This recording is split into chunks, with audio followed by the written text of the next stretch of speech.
गुरुपौर्णिमेचं औचित्य साधून पूर्व भागातील दत्त मंदिरामध्ये गुरुपारायणाचं आयोजन करण्यात आलं होतं। दत्तनगर येथील पूर्व भाग दत्त मंदिरात गुरुपौर्णिमेच्या निमित्तानं श्री दत्त उपासना गुरुचरित्र पारायण सप्ताहाचं आयोजन करण्यात आलं होतं। शनिवारी 13 जुलैपासून या पारायणाला सुरुवात झाली आहे। शुक्रवारी याची सांगता झाली। यावेळी दिगंबरा दिगंबरा श्रीपाद वल्लभ दिगंबरा असा जयघोष करण्यात आला।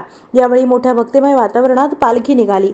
या कार्यक्रमाच्या यशस्वीतेसाठी दत्तात्रय सिंग, महेश देवसानी, दामोदर माचरला, किशोर देवसानी, गणेश देवसानी, बालाजी पुट्टा, ज्ञानेश्वर वल्लमदेशी, किरण बिटला, व्यवस्थापक श्रीनिवास गरदास, श्रीनिवास यन्नम यांनी परिश्रम घेतले।